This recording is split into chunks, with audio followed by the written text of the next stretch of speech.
Let's get a little bit optimistic, I suppose. We have this story from the New York Times. Well, I'll say fairly optimistic. Teen Vogue editor resigns after fury over racist tweets.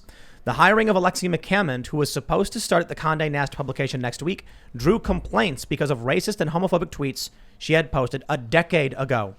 Alexia McCammond is a black woman. I believe. I don't. The news calls her a female, person of color, or whatever. But I believe she's black. Yeah. And she got canceled for being racist against Asians, which is a fracturing in the woke theories, the critical race theory, because Asians are supposed to be the ultra privileged. It's like they say in the SATs, for instance, Asians have to score higher than white people. They have to score like a 1,300 or so compared to like 1,000 or whatever for a white person. Well, now, we used to joke on the show that I was double white for being part Asian, so I'm like double privileged.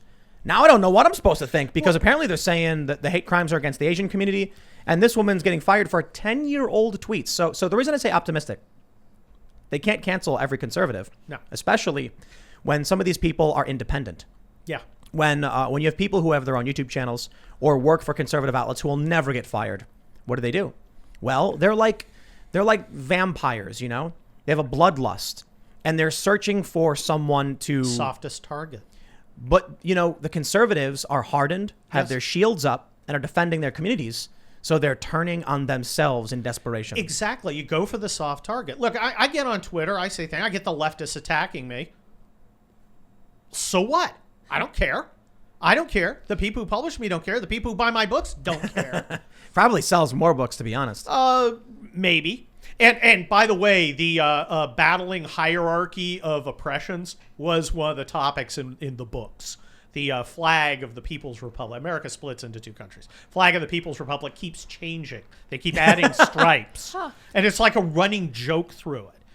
Except it's like real. Well, they you can't satirize these people. Well, you just report. Have you seen? So there was the rainbow flag. Yes. Then they added the black and brown stripe for black and brown solidarity, okay. And now they added the trans triangle to it.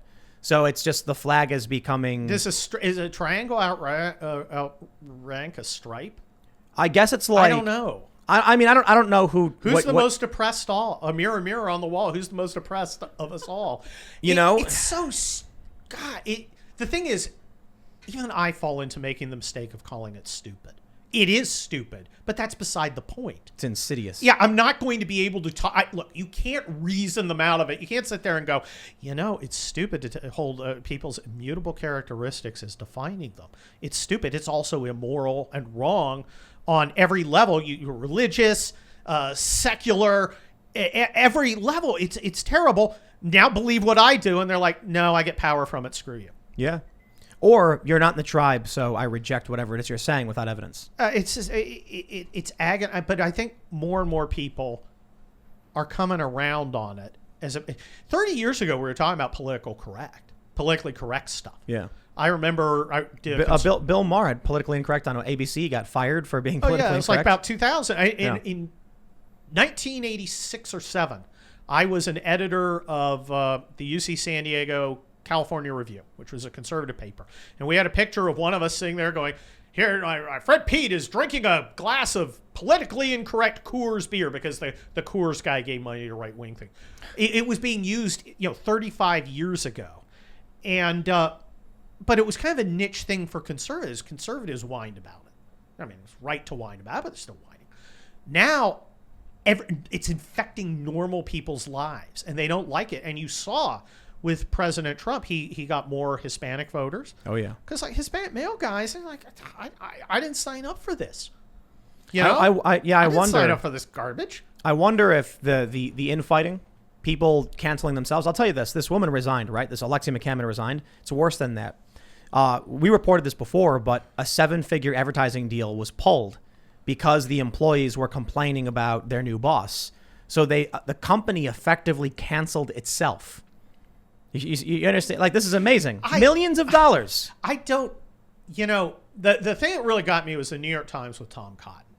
Oh, yeah. Where you had a senator writing an article, which I disagreed with, by the way. I actually wrote my law review article on the use of military force in support of civil support operations. I'm largely against it. I think the military is unsuited in most cases when it's not an emergency. Neither here nor there. He writes an article that says we should use military forces to suppress some of the BLM rioting, Antifa rioting. Okay, a position about half of Americans take. He's a Republican. Yeah. They run this thing. The news, the woke kids at the New York Times go nuts. And if I was the editor and they marched into my office and said, you can't run this, I'd say, okay, you're at the New York Times. We run editorials from everybody. If you don't like it, get out. If you do like it, get out, do your job, and the next one of you who brings up this crap to me is going to find himself walking the streets. Get out. I gotta they stop. can't do it. I gotta stop you right there. If it's me, and someone comes in and says, that op-ed you published, you need to get rid of it, I would say, okay, you're all fired. Everyone in the office right now, you've just lost your job. I'll call security to escort you out of the building. See, you're nicer than me because I would give them a learning opportunity. I would try and teach them not to be idiots. But if they didn't do it, I would fire them. Granted, I wouldn't hire them in the first place. Well, that's also true. But let's for the sake of the hypothetical, the thing is, they rolled over.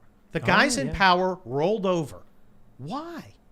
They had the power. What are these, boomers? All you got to do is say no. These guys have a glass jaw. Hey, millennials, screw you. We're not doing any of that. If I hear about it again, you're canned. You know what you could do?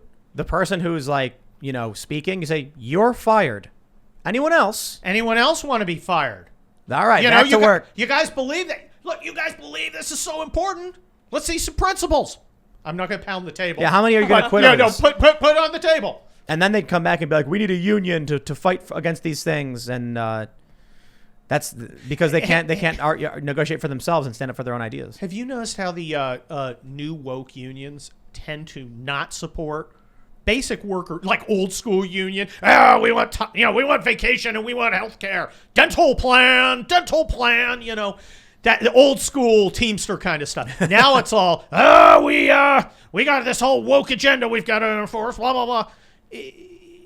Unions aren't about unions anymore. Did you see the you see the United Auto Workers Union? Oh. They're outraged. Ford is going to be moving some of their new car projects to Mexico.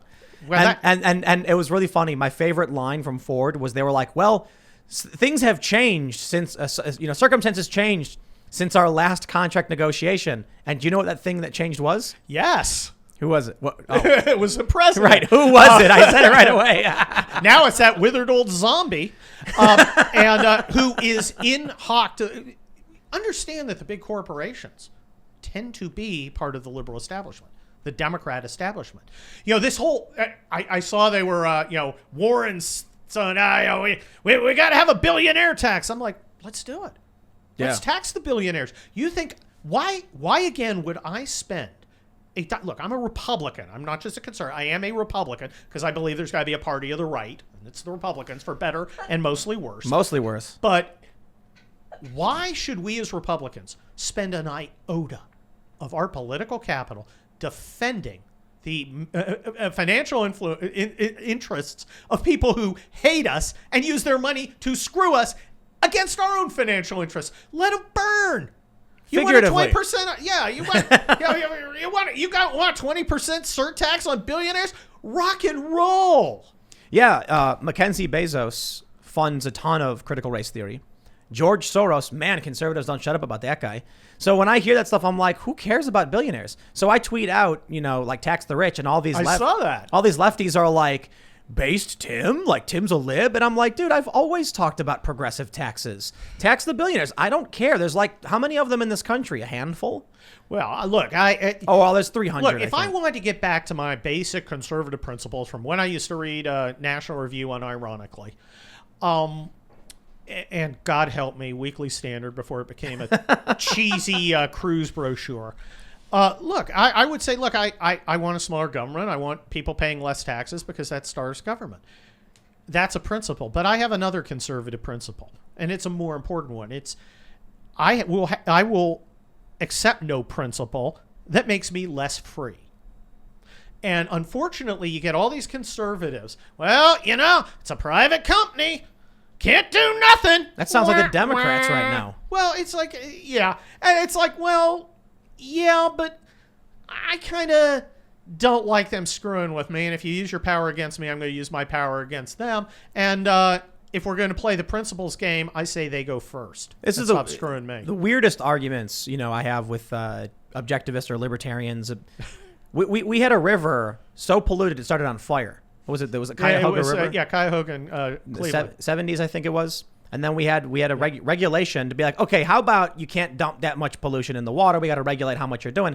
Basically, all these different companies are saying, don't look at me. I only dumped, a tiny fraction. It's like, yeah, well, when all of you dump at the same time, it makes a big mess and bursts into flames. When our water is on fire, we got problems. That would be an indicator. So I grew up with this stuff. I've always been in favor of regulating companies that get out of control.